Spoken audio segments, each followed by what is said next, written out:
पिछले सेशंस में हमने मेथड्स की जानकारी ली है, जिसमें हमने ये देखा कि मेथड्स मुख्यतः दो प्रकार के हैं, प्री डिफाइंड और यूजर डिफाइंड।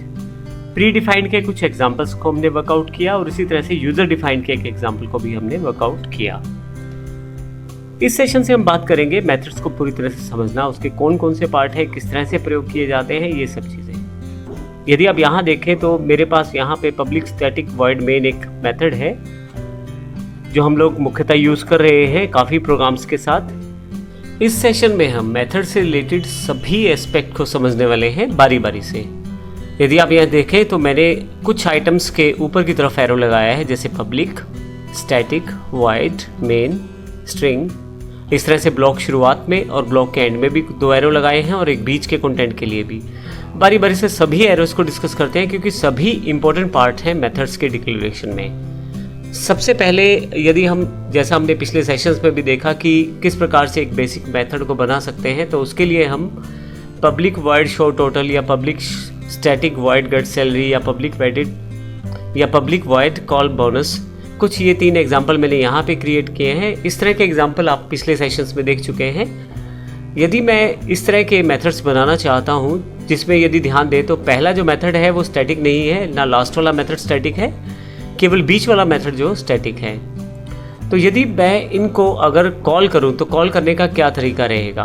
अभी तक हमने जो डिस्कस किया है वो डिस्कस किया है कि किसी भी क्लास का ऑब्जेक्ट बनाएं, जैसे OBJ यहाँ पे ऑब्जेक्ट है मेरी क्लास का, और यदि मेथड स्टैटिक है तो डायरेक्ट आप उस मेथड का नाम देकर कॉल कर सकते हैं। जैसे मैंने यहाँ पे गेट सैलरी नाम दिया है और इससे मेरे पास ये प्ले हो जाएगा, इससे मेरे पास ये है मेथड एग्जीक्यूट हो जाएगा। यदि आप नीचे की तरफ देखें तो मैंने एक शो टोटल मेथड बनाया है जो स्टैटिक नहीं है। यदि मुझे किसी नॉन स्टैटिक मेथड को कॉल करनी है तो उसके लिए मुझे ऑब्जेक्ट का यूज़ करना ज़रूरी है। इस कारण मैंने यहाँ पे ऑब्जेक्ट लिया है और ऑब्जेक्ट के साथ शो टोटल और ऑब्जेक्ट के साथ कॉल बोनस मेथड को कॉल किया है। अब हमने जैसे अभी डिस्कस किया था, बारी बारी से सभी टॉपिक्स को जो कि मेथड से रिलेटेड है उनको कवर अप करने वाले हैं।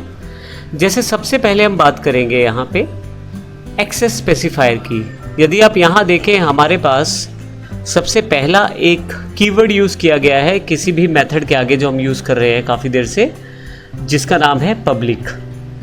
इसे हम एक्सेस स्पेसिफायर कहते हैं। यह हमारे पास एक एक्सेस स्पेसिफायर है। एग्जैक्टली एक्सेस स्पेसिफायर करता क्या है?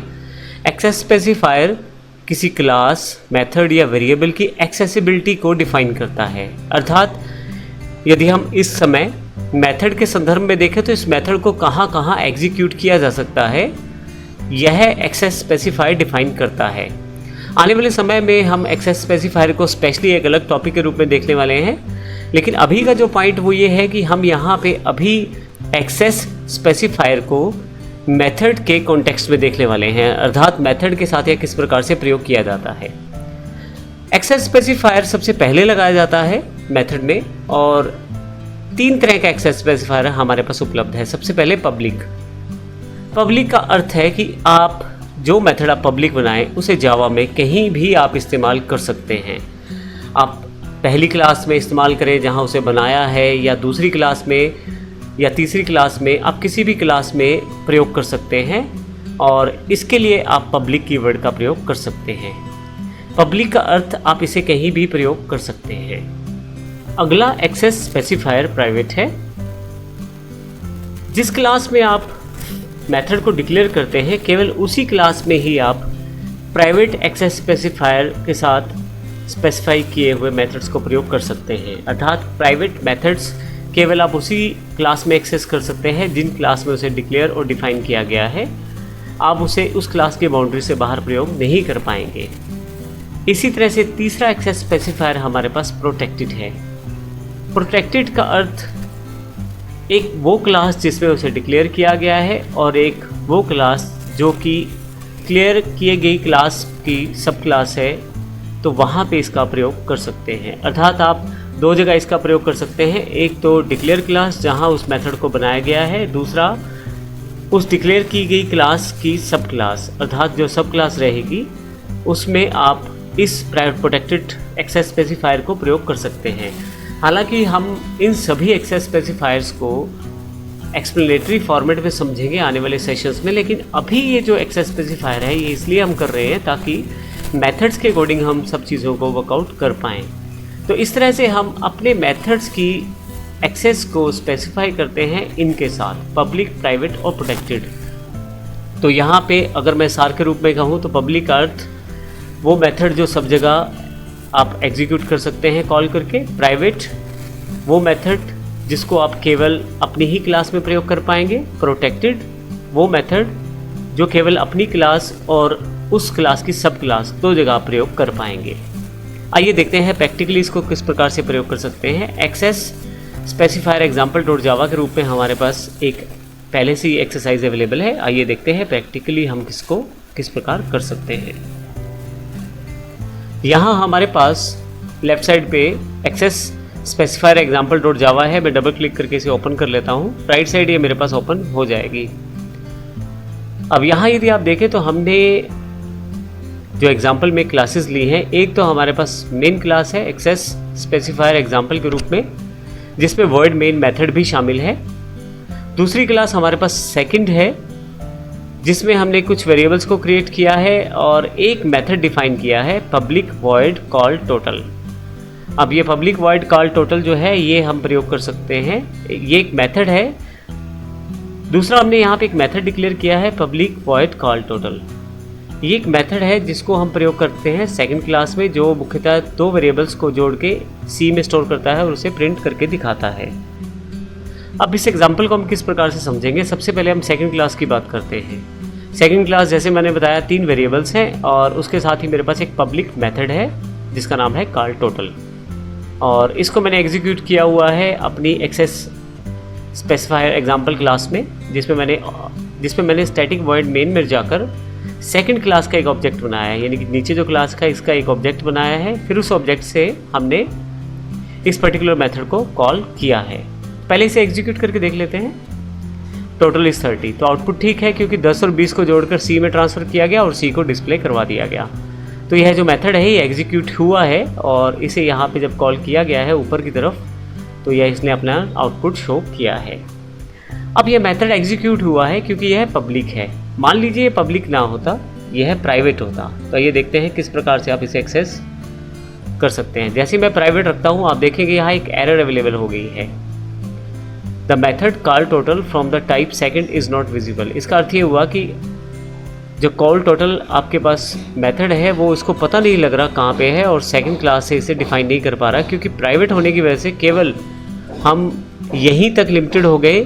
प्राइवेट का अर्थ ये हुआ कि इस मेथड को केवल मैं अब सेकंड क्लास के अंतर्गत ही प्रयोग कर सकता हूँ, इससे बाहर मैं इसका प्रयोग नहीं कर पाऊँगा।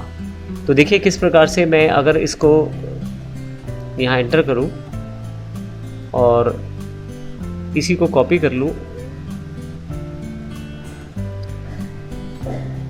पेस्ट करूँ और इसको मेथड को मैं यहाँ से पब्लिक कर देता हूँ। यहाँ से पब्लिक करने के बाद यहाँ से मैं इस मेथड का नाम थोड़ा सा चेंज कर देता हूँ। अब की बार मैं टोटल ही रख देता हूँ सिर्फ नाम, ताकि दो मेथड अलग अलग हो जाएं। तो अब जब मैं एग्जीक्यूट करता हूँ तो मेरे पास यहाँ अवेलेबल हो जाता है मैसेज कि आपके पास जो मेथड कॉल टोटल है वो विजिबल नहीं है, क्योंकि वो प्राइवेट है, इस करके आप उसको एक्सेस नहीं कर पा रहे हैं। परंतु यदि मैं केवल टोटल को कॉल करूँ यहाँ से और एग्जीक्यूट करूँ तो वो एक्सेसिबल है। रीज़न क्योंकि वो पब्लिक मेथड है।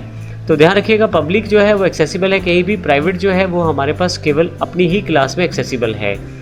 हालांकि यहाँ पे एक बात और, अगर हम बात करें अपने किसी पब्लिक मेथड में, अगर मैं इस किसी प्राइवेट मेथड को एग्जीक्यूट कर दूं, जैसे मैं यहाँ पे कॉल टोटल को एग्जीक्यूट कर देता हूँ,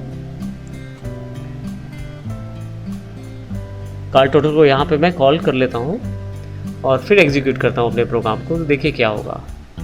आपके पास कॉल टोटल ने पहले आउटपुट डिस्प्ले करवाया और फिर जो दूसरा आउटपुट है वो टोटल मेथड के द्वारा दिया गया है।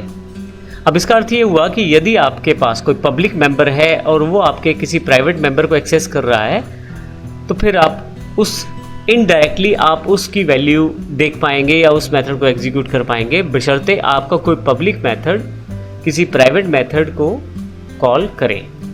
तो इस तरह से हमें ये समझना होता है कि हम प्राइवेट और पब्लिक का प्रयोग किस प्रकार से कर पाते हैं। तीसरा एक्सेस स्पेसिफायर प्रोटेक्टेड है। बड़ा सिंपल सा रूल है उसका, यदि आप यहाँ प्रोटेक्टेड लगा दें तो वो जो मेथड है प्रोटेक्टेड हो जाएगा। यहाँ मैं प्रोटेक्टेड कर देता हूँ। अब प्रोटेक्टेड मेथड कौन सी जगह प्रयोग किया जा सकता है? एक तो अपनी क्लास में और एक इसकी सब क्लास में। इसका अर्थ ये हुआ कि अगर सेकंड क्लास की कोई सब क्लास है तो वहाँ पे आप इसका प्रयोग कर सकते हैं, और साथ में आप इस अपनी क्लास जो यानी कि सेकंड है वहाँ पे, तो दो जगह आप इसका प्रयोग कर सकते हैं।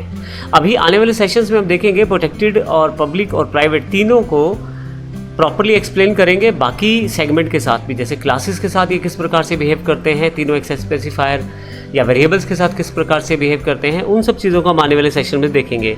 अभी का जो पर्पस है केवल ये समझाना है कि आप जो मेथड डिक्लेयर करते हैं उनमें इसका क्या रोल रहता है। तो इस सेशन में हमने सीखा है एक्सेस स्पेसिफायर के बारे में। अगले एग्जाम्पल में हम स्टैटिक के बारे में जानकारी लेंगे कि स्टैटिक मेथड्स कौन से हैं और किस प्रकार से उन्हें प्रयोग किया जा सकता है। धन्यवाद।